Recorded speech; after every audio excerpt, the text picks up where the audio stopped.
Did you know that there's nothing better to bring earthworms into the garden soil than leaves? And earthworms are one of the best things for the soil. I'll show you 5 of the best ways how to use those fall leaves, why they're so beneficial for the soil, the plants, even beneficials, plus how they can help you control tenacious perennial weeds. Leaves are a superior soil amendment. They're excellent for heavy clay soils, they fluff up compacted soils, and they dramatically increase water holding capability. Leaves are loaded with nutrients like carbon, nitrogen, phosphorus, potassium, magnesium, sulfur, and the list goes on. I think you get the picture. Our creator designed those leaves to drop in the fall time because this is the best time to be using them. This allows those leaves to be able to break down over the winter time by way of worms, soil microbes, and fungi. Although the leaves' nutrient levels are low, they are mighty. When we use leaves in the garden over the winter time as a mulch, then it can really help protect our soil against the harsh environmental conditions. Plus, if you live in an area like us where you don't receive much rainfall, then it helps keep that moisture in on those overwintering crops. And out of all of the soil amendments, leaves are worms' most favorite of all. Worms eat the leaves, move through the soil depositing their castings, which is just worm poop, loosening the soil as they go, making the soil more nutrient dense, healthier, and in the long run, that makes a healthier plant. When you're using your leaves, you do want to break them down into smaller pieces if you can. Using a leaf shredder or even a lawnmower that has a bag attachment works great. The smaller the pieces, the faster they're going to break down. This also allows for water to penetrate and for some airflow. When using whole leaves and they're layered, that can actually repel water off. And even if those leaves were wet, then that can actually smother plants below. But that can be used for a benefit, and we'll talk more about that in a minute. When you're applying your leaf mulch, you can apply it as much as 2 inches up to 4 inches. Drier environments will take the 4 inches, and wetter environments, it's better just to stick with the 2 inches. Wind can take those leaves faster than you can apply them, so I like to water them down just to help hold them in place. But honestly, with our hard winds here, that wind will still take those leaves away. So I like to just put some compost right over the top, water that in, and that really helps hold them stick to their place. As long as those leaves have contact with soil, they're moist, then they'll break down by springtime by way of fungi, soil microbes, and those worms. Leaf mold is incredibly easy to make. It just takes time. It's much easier on the soil than leaf mulch is because it's already broke down. The plants can uptake those nutrients immediately. Therefore, it can be applied any time of year on any plant. Leaf mold adds organic matter and nutrients to the garden soil. It can be added to potting mixes, it could be used as a mulch or in your veggie garden. Basically, any plant will benefit from it. Leaf mold's breakdown process is using the cool method. It uses fungi to break it down, as opposed to our regular compost that we want to heat up, and that uses bacteria to break it down. When using fresh leaves, our carbon to nitrogen ratio is 50:1. As the leaves start to compost and break down, the finished product is more nutrient dense and the carbon to nitrogen ratio is 20:1.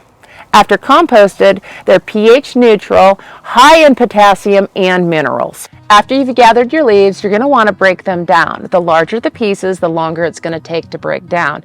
It takes about a year for leaf mold to complete its process, and even longer sometimes. You can pile your leaves somewhere in a corner, or you can contain it somehow. And that's actually better because then the wind doesn't take it away. You can use pallets or fencing, just something simple to contain your leaves. And it's best if those leaves can have contact with the soil. Just toss those leaves in your bin and water as you go. If you don't water them and they are dry, then they can stay dormant and not break down for years. They need that water to activate that naturally occurring fungi that's actually present on those leaves. And once those leaves are in place and start to break down, then here come the worms. This leaf bin has been here for a year, and originally I had 5 of them, and I've condensed them now to just this one. So that's how much that they'll shrink over time. I could use this leaf mold at this stage, but I really want to wait until springtime until it's really nice and dark, rich, crumbly, and doesn't resemble anything like a leaf like it does right now. And we want it to smell earthy. Leaves make a great addition to the compost heap, and there again, the smaller they are, the faster they're going to break down. The difference between leaf mold and compost is leaf mold is just leaves, and compost has other components, other organic matter added to it other than leaves. When we build our compost pile, we want to alternate the leaves with a nitrogen source because we don't want to have just carbon because it's not going to break down as fast. That nitrogen is going to fuel that breakdown process. And you can use things like grass clippings, green garden debris, kitchen scraps, or even an animal manure. As you layer, water to keep your ingredients moist. You want that organic matter to absorb that moisture, but not so much that it runs off. Then it'll be just right. I don't like to overthink my compost too much. The biggest thing is you're going to want to have enough nitrogen to fuel that compost. That's the bacteria, and that's what causes the compost heaps to heat up. And you also want to make sure that you have enough carbon. That's your dry leaves, your browns, and that's the fungal part of your compost. And I usually like to have a little bit more of the browns than I do greens. If you have too many greens, then it can get kind of rank. A good size for a compost heap is a 3 by 3 by 3 or even larger. This allows enough volume for that heap to be able to heat up. And we're striving for temperatures between 140 and 150 degrees so that it kills off any pathogens. And a compost thermometer is really helpful for this. It's also a good idea to turn that compost pile every few days or even once a week. And then check to make sure that it's moist enough, because if it's not going to break down. Trenching is another way to use up those fall leaves. It is a little bit more labor intensive, but it is just what it says. You make a trench, put your leaves in there, you put some water over the top of them so that activates that fungi that's on those leaves, cover it back up with soil. By covering it back up with that soil, it breaks down a lot faster. And here again, if we break those leaves down into smaller pieces, they'll break down faster. This is especially good when we're breaking in new beds that we want to plant in the springtime. By doing this, it improves the tilth of the soil, increases soil microbial activity, and the nutrient level. Plus, here come the worms. If you have a weedy area or an area that has tenacious perennial weeds, you can actually use leaves in their whole form to help smother these weeds while improving the soil. This is where we don't want to shred those leaves. We want to leave them whole. And if you have really thick leaves like fig leaves or sycamore leaves, that's even better. And we want to pile them on really thick.